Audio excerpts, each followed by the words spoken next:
பயங்கர சமூக சேவையாளர், சமூகத்தையே கெடுக்கிறவர் தான். அவர் பிடிபட மாட்டார், அவருடைய சிலிப்பர்கள் தான் பிடிபடும். அப்போ மாப்பிள்ளை வந்தால் என்ன சம்பாத்தியம் என்று மட்டும்தான் பார்க்குறோம். பொண்ணு என்று வந்தால் மூக்குமொழி அறிக்கலான்னு மட்டும்தான் பார்க்குறோம்.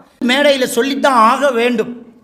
இன்னைக்கு இருக்கக்கூடிய ஆகப்பெரிய சீர்கட்ட ஒரு கலாச்சாரம் தான் காதல் கலாச்சாரம். காதல், இந்த திரைப்படங்களும் கவிதைகளும் பாடல்களும் கதைகளும் காதலை புனிதமாக்குது. எவன் சொன்னான் காதல் புனிதமானதுன்னு?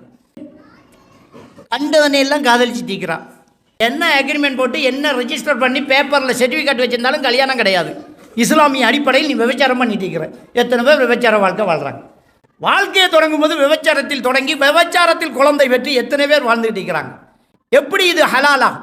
உலகத்திலேயே இணை வைத்தலுக்கு அடுத்தபடி ஆகப்பெரிய ஒரு பாவம் தாய் தந்தையர்களை நோவினை செய்தல்.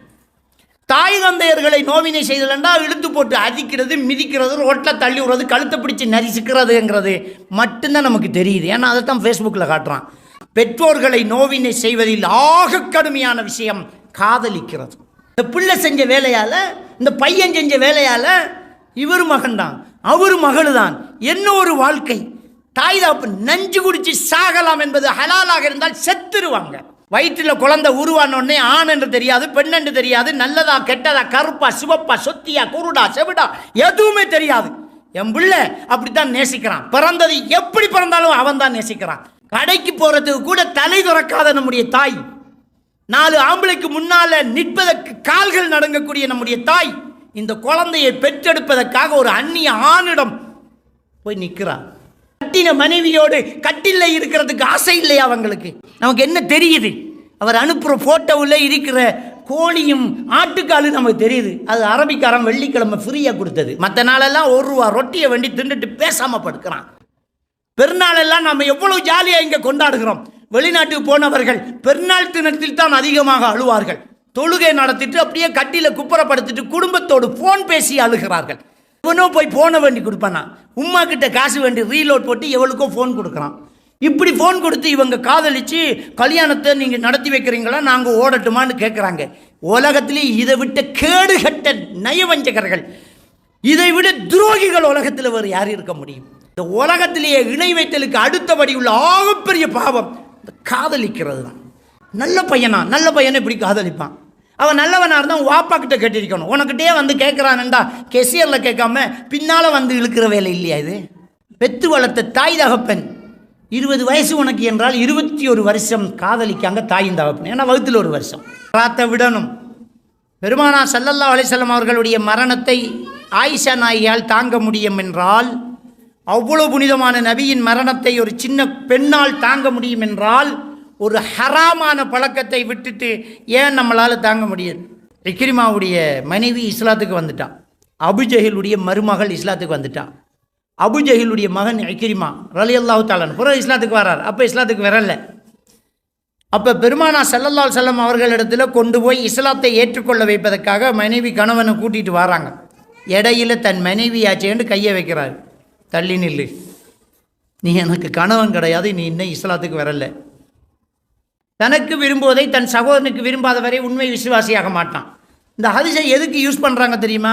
ஒருத்தன் நல்ல பெண்ணு வச்சிருப்பான், தாடா இல்லடா ஹதீஸ் தெரியுமா என்ன? தனக்கு விரும்புவதை தன் சகோதரனுக்கு விரும்பாத வரை உண்மை விசுவாசியாக மாட்டான்னா தூக்கி கொடுத்துருவான். இதையா அந்த ஹதீஸ் எழுது? அப்படின்னா ஒருத்தரும் மனைவியோடு இருக்க முடியாது, எல்லாம் அவனுக்கு விரும்பினது தான்.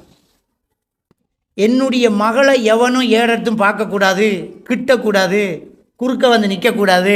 அப்படின்னா நான் எவன் மகளையும் நான் ஏறெடுத்தும் பார்க்கக்கூடாது. என்னுடைய பொண்டாட்டியை ஒருத்தன் தொடக்கூடாதுன்னா நான் இன்னொருத்தன் பொண்டாட்டியை தொடக்கூடாது. தங்கச்சி ஒருத்தனை லவ் பண்ணால் ரோட்டில் வச்சு அவனை அடித்து நொறுக்கி மூக்கால் ரத்தம் எடுத்துகிட்டு அனுப்புவோம். ஆனால் அவர் லவ் பண்ணுறது தங்கச்சியே கடிதம் கொடுத்து அனுப்புவார். மனைவிக்கு ஒரு பாய் ஃப்ரெண்ட் இருந்தால் தாங்கிக்க மாட்டாங்க, அவருக்கு கேர்ள் ஃப்ரெண்ட் இருக்கும். அவருக்கு கதைப்பாரான் ஃபோனில் மணித்தியால கணக்கில். ஆனால் பொண்டாட்டி ஆர்ரி ஃபோனில் எவண்டி அது அப்படின்றாங்க. நீ எப்படி பண்ணுவேன்? இந்த லவ் பண்ணுறவெல்லாம் கேட்டுப்பார். உங்கள் உம்மா ஒரு பொடியனோட காய்ச்சிட்டு இருந்தால் உன்னால் தாங்க முடியுமா? பாப்பா வெளியில் போய்த்தார்.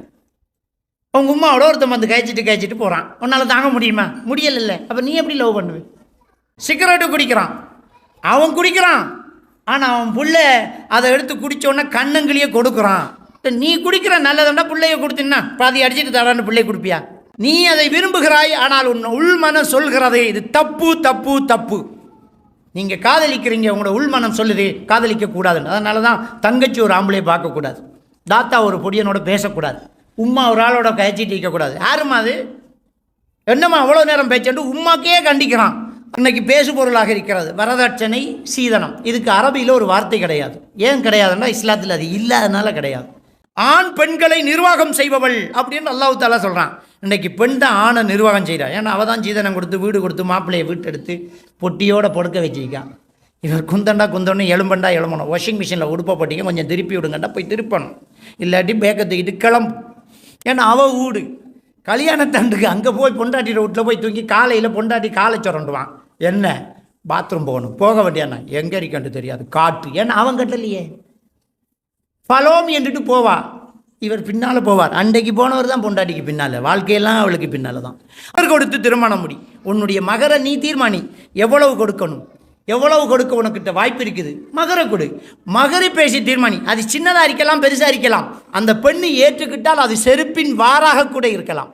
இவ்வளவுதான் திருமணம். 2 சாட்சி, ஒலிகாரர், மணமகளினுடைய சம்மதம், மகர் தொகை பேசப்பட்டு முடிவெடுக்கப்பட்டிருக்கிறது. மணமகன், என்னுடைய மகளை உங்களுக்கு திருமணம் முடித்து தருகிறேன், நான் அதை மனப்பூர்வமாக ஏற்றுக்கொள்கிறேன், கல்யாணம் முடிஞ்சு வச்சு, இதான் திருமணம். இது கபில்து நிக்காஹா, உங்களுடைய மகளை நான் மனைவியாக ஏற்றுக்கொள்கிறேன். அவர் தான் முதல் ஏற்றுக்கொள்கிறார், அப்புறம் தான் மணமகன். கபில்து நிக்காஹா, கபில்து நிக்காஹா, கபில்து நிக்காஹான்னு சொன்னான். அவனும் கபில்து நிக்காஹா, கபில்து நிக்காஹா, கபில்து நிக்காஹா நிற்கிறான். திரும்ப ஏற்றுக்கொள்கிறீரா? அவன் யோசிச்சான், என்னடா தப்பா சொல்கிறோமோ, இல்லை அண்டிக்கான். ஆட பாவியோ இல்லைடா. என்ன விளையாட்டு நடந்துக்கிட்டு இருக்குது இந்த திருமண சம்பவத்தில், போட்டு ஆட்டி படைச்சிக்கிட்டு இருக்கானுங்க. ரொம்ப சிம்பிளாக இஸ்லாம் சொல்லி தந்தது தான் அந்த அழகிய திருமணம். இந்த மணமகன் மணமகளின் நெற்றியை முடியை பிடித்து பிரார்த்தனை செய்வார். அதுக்கு அசரத்து வர்றதில்லை. சில ஊரில் அசரத்தை அப்படியே போய் விழுவாட்டு அந்த குமரு பிள்ளையை பிடிச்சி பார்க்குறது. அவர் தான் நெற்றி முடியை பிடிச்சி அப்படியே கொடுப்பாரான். முதல்ல அவன் தர்றான், அதுக்கப்புறம் தான் புருஷன் தர்றான். இது அவன் பிடிக்கிறது இல்லைடா, நம்ம தான் போய் பிடிக்கிறது. பிள்ளை மணமகளை அவருடைய வீட்டுக்கு கொண்டு வந்தவுடன் முதலில் அவர் செய்யும் காரியம், அவள் நெற்றி முடியை பிடிச்சு பிரார்த்தனை செய்வார். அல்லாஹ் இவளில் உள்ள நலவுகளை எல்லாம் உன்னிடத்தில் கேட்கிறேன், இயல்பில் இவளிடம் அமைந்து கொண்ட நல்ல பண்புகளை எல்லாம் உன்னிடத்திலே எனக்கு கிடைக்கும் என்று கேட்கிறேன். ஒலிமா கொடுப்பார். அந்த ஒலிமா அவர் வசதிக்கு ஏற்ற மாதிரி கொடுத்துட்டு போவார். மணமகன் தான் கொடுக்கறது. இன்றைக்கி சில இடங்களில் பொன் வீட்டு சாப்பாடுன்ற ஒன்றை உருவாக்கிட்டாங்க. அதில் மகரை கொடுக்க போய் ஒரு சாப்பாடு. மகரே ஹலாலானது, அல்லாஹ் அனுமதித்தது, ரசூலுல்லாஹ் வழிகாட்டினது. சரி கூடண்டா கொடுத்துட்டு போகிறானே, காவினில் மகரை சொல்லி போட்டு அப்புறம் அன்றைக்கு நைட்டுக்கு இந்த மதினிமாரெல்லாம் சேர்ந்து ஒரு 2 வேனுக்கு மகர் கொண்டு வாரோம் ஆக்குங்க. ஈமான் கொண்டவர்களே, யூதர்களையும் கிறிஸ்தவர்களையும் உங்களுக்கு வழிகாட்டியலாக எடுத்துவிட வேண்டாம். பஅதுஹும் அவுலியா பஅத், அவர்கள் உங்களை எதிர்க்கிற விடயத்தில் தங்களுக்குள் ஒற்றுமைப்பட்டுக் கொள்வார்கள். கலாச்சாரங்களை பின்பற்றி திரவம் சோடிக்கிறது, பட்டாசு வைக்கிறது, வேறு வேறு கலாச்சாரம், செப்பு கொண்டு வருவது, மருதாண்டி போடுறது, மெழுகுதிரி ஏற்றுறது, இப்படியான விஷயங்கள். கேட்ட மௌலைமார்களே ஒரு சிலர் 10 ரூபா கொடுங்க, சாப்பாடு கொடுப்பது தப்பா? தப்பு கிடையாது. இப்போ சாப்பாடு எதுக்கு கொடுக்க போகிறோன்னு நம்ம கேட்குறோம். நம்ம கத்தம் ஓதுறது தப்பு என்று சொன்னபோது அந்த குராபி திருப்பி கேட்டான், சாப்பாடு கொடுப்பது தப்பான்னு தான் கேட்டான். இப்படி தான் அவனும் கேட்டான். 3வது நாள் சாப்பாடு கொடுக்குறோம் தப்பான்னு கேட்டான். அப்போ என்ன பதில் சொன்னோம் நம்ம? அது நபி வழியில் இல்லைண்டோம். அப்போ பெண் வீட்டு சாப்பாடு பிள்ளைன்றோன்னா சில மௌலைமாரே கேட்குறாங்க, சாப்பாடு கொடுப்பது தப்பா அப்படின்னு. தப்பு. இவ்வளவு நாளாக இல்லாத சாப்பாடு இப்போ எப்படி வந்துச்சு? இல்லதில் தான் 2 பேரும் ஒன்று சேர்க்கணும், கெட்டதில் ஒன்று சேரக்கூடாது. அவர் ஃபினான்ஸுக்கு வாகனம் எடுக்க இவ ஏறிக்கிட்டு போகக்கூடாது. ஒத்த வார்த்தை, இந்த வாகனத்தில் கால் வைக்க மாட்டேனோம். ஃபினான்ஸுக்கு எடுத்துக்கிற வட்டி, சண்டை பிடிக்கணும் பொண்டாட்டி. அப்போ மனைவி அடகு வைக்கிறதுக்கு நகையை யாருக்கோ கொடுத்துட்டான். எங்கள் மாலை அது எங்கள் அஞ்சி வந்தாங்க, நகையை கொஞ்சம் கேட்டாங்க, அடகு வைக்க பின்னரம் காலை கொண்டு போக ரெடியாரிங்க. இந்த பாவத்துக்கு துணை நிற்கக்கூடாது. ஒரு தாய் தகப்பன் வளர்த்து விட்ட அந்த பிள்ளைய நாம் அமானிதமாக கரம் பிடிச்சிருக்கிறோம். அல்லாஹ்வை பயந்து கொள்ள வேண்டும். உண்மையாக திருமணத்துக்கு பிறகுதான் ஒரு ஆணுக்கோ பெண்ணுக்கோ சந்தோஷம் ஆரம்பிக்குது. நகைச்சுவைக்காகவும் கிண்டலுக்காகவும் கல்யாணத்தை வச்சு நிறைய ஜோக்கு வழியாகுது. பொண்டாட்டி புருஷனை வச்சு ஜோக்கு வழியாகுது. ஆனால் யதார்த்தம் என்ன தெரியுமா? கல்யாணத்துக்கு பிறகுதான் ஒரு உண்மையான ஒரு மகிழ்ச்சி, ஒரு சந்தோஷம் ஏற்படுது. அதுக்கு முக்கியமான காரணம் என்ன தெரியுமா? கணவன் மனைவிக்கு இடையில் உள்ள நெருக்கம் ரொம்ப இறுக்கமாக இருக்க வேண்டும். அவங்க பேசணும், அவங்க கதைக்கணும், அவங்கக்கிட்ட நல்ல ஒரு ரிலேஷன்ஷிப் இருக்கணும். அதுக்கு முக்கியமான காரணம் இந்த ராசா தான். இதில் பேர் தொலைத்தொடர்பு சாதனம். இது செய்கிற வேலை தேவைப்பட்ட தொடர்புகளை இல்லாமாக்குறது. தேவையில்லாத தொடர்பு எல்லாம் இருக்கு. அப்பா பேசுகிறோம், அப்பா பேசுகிறான், நீ பேசுகிற எல்லாரும் பேசுவாங்க. அந்த காலம் மகிழ்ச்சியான காலம். இப்போ வீட்டுக்குள்ளே இருக்காங்க, ஃபோன் ரிங் ஆகுது, எடுத்துக்கு ஹலோன்னு வெளியில் போகிறான். என்னடா இது, எதுக்கு வெளியில் போகிற? உள்ளே இருந்து பேச வேண்டியது என்ன? உள்ள மைஃப் இருக்கா, அதனால் பேச முடியலை. ஒரு சிலர் ஃபோன் பேசுகிற ஸ்டைலே தனியாக இருக்கும். உமா பாப்பா எல்லாம் அப்படியே இருப்பாங்க, தாத்தா தங்கச்செல்லாம் இருப்பாங்க, பொண்டாட்டி இருப்பா, அந்த ஆளுக்கு ஒரு கோல் வந்துடும். ம் ம் ம் ம் ம் ம் ம் ம் ஆ என்னடா கதைச்ச? அது அவளுக்கு தெரியும் என்ன கதைச்ச. சத்தமே இல்லை, வெறும் ஏன் எல்லாம் சுற்றி இருக்கிறாங்க, எல்லாம் சுற்றி இருக்கிறாங்க. இல்லாட்டி அந்த ஃபோனை எடுத்துக்கிட்டு வெளியில் ஓடி போய் இன்னும் கவரேஜ் இல்லையா, கவரேஜ் இல்லாமல் எப்படி ரிங் ஆயிடுச்சு. சாப்பிட்டுட்டு இருக்க கொள்ளையும் ஃப்ரெண்டு, வைஃபோட இருக்க கொள்ளையும் ஃப்ரெண்டு, பெட்ரூமில் இருக்க கொள்ளையும் ஃப்ரெண்டு, குளிச்சுக்கிட்டு இருக்க கொள்ளையும் ஃப்ரெண்டு, பாத்ரூமுக்குள்ளேயும் ஹலோ சத்தம் கேட்குது. கிட்னியை போல் உண்டா போய்த்து ஃபோனு. அப்போ எப்படி சந்தோஷமாக இருக்க முடியும்? பொண்டாட்டி புருஷன் ஜாலியாக பேசிட்டு இருப்பான். அவன் நினைப்பா, என் புருஷன் என்னோட கழிச்சிட்டு இருக்கிறான், ஜாலியாக எவ்வளோ ஒரு கோல் ரிங் ஆகும், அவ்வளோதான். கூட்டிக்கு போய் பீச்சில் வச்சு 2 மணித்தெல்லாம் அவன் ஃப்ரெண்டோட பேசிப்பட்டு போமான்னு கேட்பான். அவள் சாகணும் போல் இருக்கம்பாள். ஃபோனை நான் தான் பாவிக்கேன், ஃபோன் என்ன பாவிக்காது. வாழ்க்கையில் நீங்கள் ஃபோனை பாவிங்க, உங்களை ஃபோன் பாவிக்க விட்டுறாதீங்க. உங்களை ஃபோன் பாவிக்குது. ஒரு வீடியோ, ஒரு ஷார்ட்கட் பார்க்கத்தான் உட்காருவீங்க. அது முடிய அடுத்தது அந்த தலையை நீட்டும், நானும் பெரியாகாண்டு அதை பார்ப்பீங்க. இன்னொன்று வந்து ஹாய் நானும் அங்கும். இப்படியே குந்தில ஒன்று பார்க்க போன நீங்கள் அடுத்த பாங்கு சொல்லி அதுக்கு அடுத்த பாங்கு சொல்லும். சிலர் படுக்க போகிறான், தூக்கம் வருதில்ல, நான் தூங்க போகிறேன்ட்டு போய் போனை வச்சுக்கிட்டு சுபகு வரைக்கும் பார்த்தவன் இருக்கிறான். நீ படுக்க தானே போகிற, படுக்க போகிறது தலைவாணி தானே தேவை. ஃபோன் என்னத்துக்கு? பெட்ஷீட்டையும் தலைவாணியும் எடுத்துகிட்டு போ. ஃபோன் என்னத்துக்கு எடுத்துட்டு போகிறேன்? அதில் சார்ஜரையும் போட்டு எடுத்துகிட்டு போகிறேன். இந்த நாயை சங்கிலியில் போட்ட மாதிரி நிறைய பேர் பிளக்கில் கட்டி போட்டு கிடக்கு.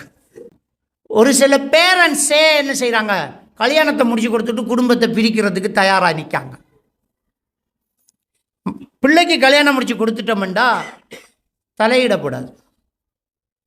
மகளும் மாப்பிள்ளையும் வெளியால் போகக்குள்ள எங்கம்மா போகிறாய், உன்னை புருஷன் எங்கே கூட்டிக்கு போகிறார், உனக்கு தேவையில்லாத விஷயம். அவன் தான் கல்யாணம் முடிச்சுட்டான். என்ன மருமகன் எங்கே போகிறீங்க, என்ன லேட்டு, யாரோட பேச்சு, ஏன் இவ்வளவு, எங்கே போகிறீங்க, நாங்களும் பாரோம். அவன் கல்யாணம் முடிச்சு ஆர்வத்தில் புதுசாக சுமரலியாக போகிறோம்ண்டு 2 பேரும் பைக்கில் போகக்குள்ள ஒரு வேனை பிடிங்க, நாம் எல்லாரும் போவோம். அதுக்கு சனியான எங்கேயே கிடக்கலாம். சிலர் போய் கதவை தட்டுறது. என்னம்மா எவ்வளோ நேரம் அவளுக்கு இருக்காய், வாவன் பாப்பா வந்து காத்துக்கிருக்கார் உன்னோட காய்க்கிறதுக்கு. அப்போ என்னத்துக்கு கல்யாணம் முடிச்சு கொடுத்து, கல்யாணத்தை முடிச்சு கொடுத்து போட்டு கதவை தட்டி கூப்பிடு. இந்த ஃபோனும் நம்மளை பிரிக்கக்கூடாது, நாமளும் நம்முடைய குடும்பத்தில் உள்ள இலட்சிகளை பிரிச்சிடக்கூடாது. சுதந்திரமாக விடுங்க. கல்யாணம் முடிச்சு கொடுத்தா அப்படியே விடுங்களை, அவங்களை அவராக யோசிக்கட்டுமே. கைடு பண்ணுங்க, ஆலோசனை சொல்லுங்க. இப்படித்தான் மகன் வாழ்க்கை, இப்படித்தான் சொல்லுங்க.